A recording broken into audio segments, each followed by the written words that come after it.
ਸਤਿ ਸ਼੍ਰੀ ਅਕਾਲ ਦੋਸਤੋ, ਮੈਂ ਇੰਦਰਜੀਤ ਸਿੰਘ ਟੂਰਿਸਟ ਇੰਡੀਆ ਤੋਂ। ਦੋਸਤੋ ਮੈਂ ਹਮੇਸ਼ਾ ਤੁਹਾਨੂੰ ਵੱਖ-ਵੱਖ ਵਿਸ਼ਾਸ ਤੇ ਗਾਈਡ ਕਰਦਾ ਰਹਿਣਾ ਕਿ ਕਿਵੇਂ ਤੁਸੀਂ ਆਪਦਾ ਕਿਸੇ ਵੀ ਕੰਟਰੀ ਦਾ ਟੂਰਿਸਟ ਵੀਜ਼ਾ ਲੈ ਸਕਦੇ ਹੋ। ਅੱਜ ਆਪਾਂ ਗੱਲ ਕਰਾਂਗੇ ਤੁਹਾਡੇ ਫਾਈਨਾਂਸ ਨੂੰ ਲੈ ਕੇ। ਜੇਕਰ ਤੁਸੀਂ ਕੈਨੇਡਾ ਅਪਲਾਈ ਕੀਤਾ ਹੋਏਗਾ, ਖਾਸ ਕਰਕੇ ਉਹ ਲੋਕ ਜਿਨ੍ਹਾਂ ਨੂੰ ਰਿਫਿਊਜ਼ਲ ਆਏਗੀ, ਰਿਫਿਊਜ਼ਲ ਦੇ ਵਿੱਚ ਬਹੁਤ ਸਾਰੇ ਰੀਜ਼ਨ ਹੁੰਦੇ ਨੇ, ਜਿਵੇਂ ਪਰਪਸ ਆਫ ਵਿਜ਼ਿਟ ਹੋ ਗਿਆ, ਫੈਮਿਲੀ ਟਾਈਜ਼ ਹੋ ਗਿਆ, ਔਰ ਇਹਦੇ ਵਿੱਚ ਇੱਕ ਹੋਰ ਸਭ ਤੋਂ ਇੰਪੋਰਟੈਂਟ ਰੀਜ਼ਨ ਹੁੰਦਾ ਪਰਸਨਲ ਐਸੈਟ ਤੇ ਫਾਈਨੈਂਸ਼ੀਅਲੀ ਸਟੇਟਸ। ਜਿਹੜਾ ਫਾਈਨੈਂਸ਼ੀਅਲੀ ਸਟੇਟਸ ਹੁੰਦਾ ਹੈ ਕਿ ਤੁਹਾਡਾ ਟੋਟਲ ਜਿਹੜਾ ਫਾਈਨਾਂਸ ਹੈਗਾ ਉਹ ਕਿਵੇਂ ਦਾ ਹੈਗਾ, ਯਾਨੀ ਕਿ ਕੀ ਤੁਸੀਂ ਫਾਈਨੈਂਸ਼ੀਅਲੀ ਤੌਰ ਤੇ ਸਾਊਂਡ ਹੋ। ਫਾਈਨੈਂਸ਼ੀਅਲੀ ਤੌਰ ਤੇ ਸਾਊਂਡ ਹੋਣ ਦਾ ਮਤਲਬ ਇਹ ਹੁੰਦਾ ਹੈ ਕਿ ਤੁਹਾਨੂੰ ਜਿਹੜੀ ਇਨਕਮ ਹੈ ਉਹ ਕਿੰਨੀ ਕੁ ਆ ਰਹੀ ਹੈ, ਕਿੰਨੇ ਕੁ ਤੁਹਾਡੇ ਖਰਚੇ ਨੇ, ਕਿੰਨੀ ਕੁ ਤੁਹਾਡੀ ਬਚਤ ਹੈਗੀ ਹੈ, ਔਰ ਤੁਹਾਨੂੰ ਇਨਕਮ ਦਾ ਸੋਰਸ ਕੀ ਹੈ, ਇਨਕਮ ਆ ਕਿੱਥੋਂ ਰਹੀ ਹੈਗੀ ਹੈ। ਇਹ ਚੀਜ਼ਾਂ ਅੰਬੈਸੀ ਬਹੁਤ ਬਰੀਕੀ ਦੇ ਨਾਲ ਦੇਖਦੀ ਹੈਗੀ ਹੈ। ਹਰ ਕੰਟਰੀ ਦਾ ਵੀਜ਼ਾ ਦੇਣ ਦਾ ਆਪੋ ਆਪਣਾ ਇੱਕ ਤਰੀਕਾ ਹੁੰਦਾ ਹੈ। ਸੋ ਕਿਸੇ ਵੀ ਆਪਾਂ ਕੰਟਰੀ ਦੀ ਗੱਲ ਕਰੀਏ, ਫਾਈਨੈਂਸ਼ੀਅਲ ਸਟੇਟਸ ਹਰ ਕੰਟਰੀ ਨੇ ਦੇਖਣਾ ਹੁੰਦਾ ਹੈਗਾ। ਫਾਈਨੈਂਸ਼ੀਅਲ ਸਟੇਟਸ ਹੁੰਦਾ ਕੀ ਹੈ, ਆਮ ਲੋਕਾਂ ਨੂੰ ਨਹੀਂ ਪਤਾ ਹੁੰਦਾ। ਆਪਾਂ ਕਈ ਵਾਰ ਸਿਰਫ ਬੈਂਕ ਸਟੇਟਮੈਂਟ ਵੀ ਫਾਈਨੈਂਸ਼ੀਅਲ ਸਟੇਟਸ ਮੰਨ ਲੈਂਦੇ ਹੈਗੇ ਆ। ਫਾਈਨੈਂਸ਼ੀਅਲ ਸਟੇਟਸ ਤੁਹਾਡਾ ਹੁੰਦਾ ਹੈਗਾ ਵੀ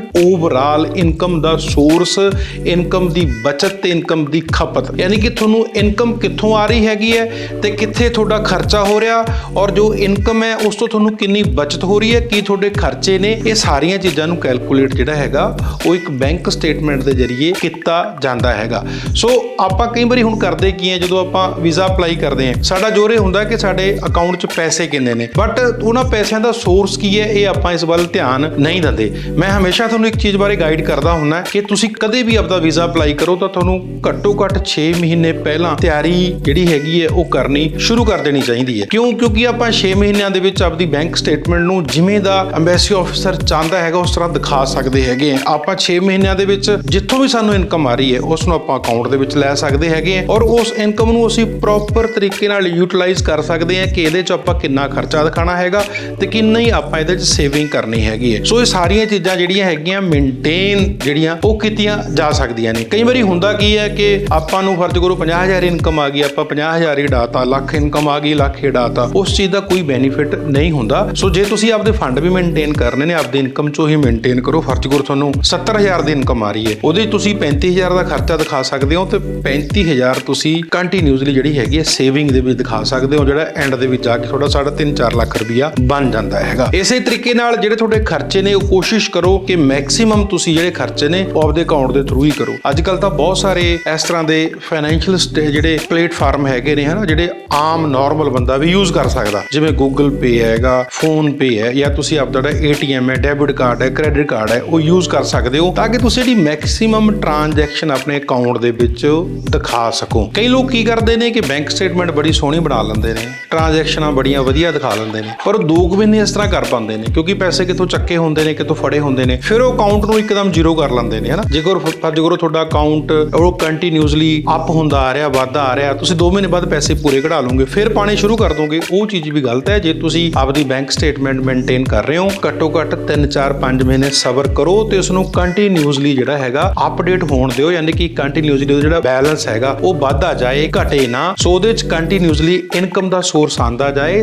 ਐਡ ਹੁੰਦਾ ਜਾਏ, ਖਰਚੇ ਵੀ ਹੋਣ ਬਟ ਬੈਲੈਂਸ ਨਾ ਘਟੇ। ਕਈ ਲੋਕ ਖਰਚੇ ਕਰਨ ਵਾਸਤੇ ਕ੍ਰੈਡਿਟ ਕਾਰਡ ਯੂਜ਼ ਕਰਦੇ ਨੇ ਹਨਾ, ਜਦੋਂ ਕਿ ਜੇ ਤਾਂ ਇੰਡੀਆ 'ਚ ਰਹਿਣਾ ਤੁਸੀਂ ਫਿਰ ਤਾਂ ਕੁਝ ਵੀ ਕਰ ਲਓ, ਫਿਰ ਕੋਈ ਦਿੱਕਤ ਨਹੀਂ। ਕੋਈ ਕ੍ਰੈਡਿਟ ਕਾਰਡ ਤੁਹਾਨੂੰ 30 ਤੋਂ 40 ਦਿਨ ਦਾ ਉਧਾਰ ਦੇ ਦਿੰਦਾ ਹੈ, ਵਧੀਆ ਤਰੀਕਾ ਹੈਗਾ। ਬਟ ਜੇ ਤੁਸੀਂ ਬਾਹਰ ਜਾਣਾ ਚਾਹੁੰਦੇ ਹੋ ਫਿਰ ਕ੍ਰੈਡਿਟ ਕਾਰਡ ਦੀ ਸਟੇਟਮੈਂਟ ਕੰਮ ਨਹੀਂ ਆਣੀ, ਕਿਉਂਕਿ ਕ੍ਰੈਡਿਟ ਜਿਹੜਾ ਕਾਰਡ ਹੈ ਨਾ ਉਹ ਤੁਹਾਡਾ ਆਪਦਾ ਪੈਸਾ ਨਹੀਂ ਹੈਗਾ, ਉਹ ਤੁਸੀਂ ਬੈਂਕ ਤੋਂ ਉਧਾਰ ਲੈ ਕੇ 1 ਮਹੀਨੇ ਵਾਸਤੇ ਯੂਜ਼ ਕਰ ਰਹੇ ਹੋ। ਔਰ ਕ੍ਰੈਡਿਟ ਕਾਰਡ ਜਿਹੜਾ ਹੈਗਾ ਉਹ ਮੰਨਿਆ ਨਹੀਂ ਜਾਂਦਾ, ਕਿਉਂਕਿ ਕ੍ਰੈਡਿਟ ਕਾਰਡ ਖਰਚੇ ਬਹੁਤ ਜ਼ਿਆਦਾ ਹੁੰਦੇ ਨੇ। ਕ੍ਰੈਡਿਟ ਕਾਰਡ ਦੀਆਂ ਤੁਸੀਂ 10 ਟ੍ਰਾਂਜੈਕਸ਼ਨਾਂ ਕਰਤੀਆਂ, 20 ਟ੍ਰਾਂਜੈਕਸ਼ਨਾਂ ਕਰਤੀਆਂ, ਪਰ ਜਦੋਂ ਤੁਸੀਂ ਕ੍ਰੈਡਿਟ ਕਾਰਡ ਦਾ ਬਿੱਲ ਪੇ ਕਰਦੇ ਹੋ ਉਹ ਇੱਕ ਅਮਾਊਂਟ ਦੇ ਵਿੱਚ ਜਾਂਦਾ ਹੈ, ਯਾਨੀ ਕਿ ਤੁਸੀਂ ਟੋਟਲ 50,000 ਦਾ ਖਰਚਾ ਕਰਤਾ, 2-2, 3-3, 5-5,000 ਕਰਕੇ ਖਰਚਾ ਕੀਤਾ, ਪਰ ਜਦੋਂ ਤੁਸੀਂ ਕ੍ਰੈਡਿਟ ਕਾਰਡ ਦਾ ਬਿੱਲ ਪੇ ਕਰੋਗੇ ਉਹ ਇੱਕ ਹੀ ਐਂਟਰੀ ਦਿਖੇਗੀ, ਉਸ ਨਾਲ ਤੁਹਾਡੀ ਜਿਹੜੀ ਸਟੇਟਮੈਂਟ ਹੈ ਉਹ ਹੈਲਦੀ ਨਹੀਂ ਬਣਦੀ। ਸੋ ਜਿਹੜੇ ਮੇਰੇ ਦੋਸਤ ਬਾਹਰ ਜਾਣ ਦੇ ਚਾਹ ਮਾਣ ਨੇ, ਜਿਹੜਾ ਉਹ ਖਰਚਾ ਕਰਦੇ ਨੇ ਉਹ ਕ੍ਰੈਡਿਟ ਕਾਰਡ ਤੇ ਨਾ ਕਰਨ, ਆਪਣੇ ਅਕਾਊਂਟ ਦੇ ਥਰੂ ਹੀ ਖਰਚਾ ਕਰਨ, ਗੂਗਲ ਪੇ ਕਰ ਲੈਣ, ਫੋਨ ਪੇ ਕਰ ਲੈਣ, ਜਾਂ ਆਪਣੇ ਜਿਹੜਾ ATM ਹੈ, ਡੈਬਿਟ ਕਾਰਡ ਸਵੈਪ ਕਰਕੇ ਵੀ ਤੁਸੀਂ ਕਿਸੇ ਨੂੰ ਪੇ ਕਰ ਸਕਦੇ ਹੋ। ਸੋ ਪਰਸਨਲ ਐਸੈਟ ਤੇ ਫਾਈਨੈਂਸ਼ੀਅਲ ਸਟੇਟਸ ਦਾ ਜਿਹੜਾ ਰੀਜ਼ਨ ਹੁੰਦਾ ਹੈਗਾ ਬਹੁਤ ਸਟਰੋਂਗ ਹੁੰਦਾ ਹੈ, ਆਪਣੇ ਆਪ ਦੇ ਵਿੱਚ ਬਹੁਤ ਇੰਪੋਰਟੈਂਟ ਹੁੰਦਾ। ਇਸ ਚੀਜ਼ ਦਾ ਧਿਆਨ ਰੱਖਣਾ ਬਹੁਤ ਜ਼ਰੂਰੀ ਹੁੰਦਾ। ਜੇ ਆਪਾਂ ਪਰਸਨਲ ਐਸੈਟ ਦੀ ਗੱਲ ਕਰੀਏ, ਪਰਸਨਲ ਐਸੈਟ ਦੇ ਵਿੱਚ ਕੀ ਹੈ, ਆਪਣੀ ਪ੍ਰਾਪਰਟੀ ਆ ਗਈ, ਤੁਹਾਡੇ ਕੋਲ ਜ਼ਮੀਨ ਹੈ, ਕੋਈ ਦੁਕਾਨ ਹੈ, ਕੋਈ ਮਕਾਨ ਹੈ, ਕੋਈ ਪਲਾਟ ਹੈ, ਤੁਹਾਡੇ ਨਾਂ ਤੇ ਤੇ ਹੈ ਜਾਂ ਤੁਹਾਡੇ ਫਾਦਰ ਦੇ ਨਾਂ ਤੇ ਹੈ, ਮਦਰ ਦੇ ਨਾਂ ਤੇ ਹੈ, ਤੁਹਾਡੇ ਗ੍ਰੈਂਡ ਪੇਰੈਂਟਸ ਦੇ ਨਾਂ ਤੇ ਹੈ, ਤੁਸੀਂ ਉਹ ਦਿਖਾ ਸਕਦੇ ਹੈਗੇ ਹੋ। ਤੁਸੀਂ ਪ੍ਰਾਪਰਟੀ ਦੀ ਵੈਲਿਊਏਸ਼ਨ ਕਰਾ ਕੇ ਸੀਏ ਰਿਪੋਰਟ ਦੇ ਜ਼ਰੀਏ ਉਹ ਚੀਜ਼ ਦਿਖਾ ਸਕਦੇ ਹੋ। ਦੂਜਾ ਹੈਗਾ ਤੁਹਾਡਾ ਫਾਈਨੈਂਸ਼ੀਅਲ ਸਟੇਟਸ। ਫਾਈਨੈਂਸ਼ੀਅਲ ਸਟੇਟਸ ਨੂੰ ਕਈ ਲੋਕ ਬੈਂਕ ਸਟੇਟਮੈਂਟ ਹੀ ਸਮਝ ਲੈਂਦੇ ਨੇ। ਫਾਈਨੈਂਸ਼ੀਅਲ ਸਟੇਟਸ ਕੱਲੀ ਬੈਂਕ ਸਟੇਟਮੈਂਟ ਨਹੀਂ ਹੁੰਦਾ। ਫਾਈਨੈਂਸ਼ੀਅਲ ਸਟੇਟ ਹੁੰਦਾ ਕਿ ਓਵਰਆਲ ਤੁਹਾਨੂੰ ਇਨਕਮ ਦਾ ਸਰੋਤ ਕੀ ਹੈ, ਕਿੱਥੋਂ ਇਨਕਮ ਆ ਰਹੀ ਹੈ, ਕਿਵੇਂ ਆ ਰਹੀ ਹੈ, ਕੈਸ਼ 'ਚ ਆ ਰਹੀ ਹੈ, ਅਕਾਊਂਟ 'ਚ ਆ ਰਹੀ ਹੈ, ਤੇ ਤੁਸੀਂ ਕਿਵੇਂ ਯੂਟਿਲਾਈਜ਼ ਕਰਦੇ ਹੋ ਔਰ ਕਿਸ ਤਰ੍ਹਾਂ ਤੁਸੀਂ ਜਿਹੜਾ ਹੈਗਾ ਆਪਦੀ ਬੈਂਕ ਸਟੇਟਮੈਂਟ ਦੇ ਜ਼ਰੀਏ ਆਪਦਾ ਇਹ ਸਾਰਾ ਜਿਹੜਾ ਸਿਸਟਮ ਹੈਗਾ ਇਹ ਦਿਖਾ ਸਕਦੇ ਹੋ। ਸੋ ਇਹ ਚੀਜ਼ ਦੇਖਣ ਚਾਹੁੰਦੀ ਹੈ ਕਿ ਜਿੰਨੀ ਵਧੀਆ ਕਿਸੇ ਦੀ ਸਟੇਟਮੈਂਟ ਹੈ, ਜਿੰਨੀਆਂ ਟ੍ਰਾਂਜੈਕਸ਼ਨਸ ਜ਼ਿਆਦਾ ਹੋਣਗੀਆਂ ਉਨੇ ਉਹਦੇ ਵੀਜ਼ਾ ਮਿਲਣ ਦੇ ਜਿਹੜੇ ਚਾਂਸਸ ਨੇ ਉਹ ਜ਼ਿਆਦਾ ਹੁੰਦੇ ਨੇ। ਖਾਸ ਕਰਕੇ ਕੁਝ ਕੰਟਰੀਆਂ ਤਾਂ ਖਾਸ ਕਰਕੇ ਹੀ ਤੁਹਾਡੀ ਬੈਂਕ ਸਟੇਟਮੈਂਟ ਤੇ ਧਿਆਨ ਦਿੰਦੀਆਂ ਨੇ। ਜੇ ਆਪਾਂ ਯੂਕੇ ਦੀ ਗੱਲ ਕਰ ਲਈਏ, ਯੂਕੇ ਹੋਰ ਕੁਝ ਨਹੀਂ ਦੇਖਦਾ ਦੋਸਤੋ, ਸਿਰਫ ਬੈਂਕ ਸਟੇਟਮੈਂਟ ਦੇਖਦਾ। ਜੇ ਤੁਹਾਡੀ ਬੈਂਕ ਸਟੇਟਮੈਂਟ ਹੈਲਦੀ ਬਣੀ ਹੋਈ ਹੈ ਤਾਂ ਤੁਹਾਨੂੰ ਵੀਜ਼ਾ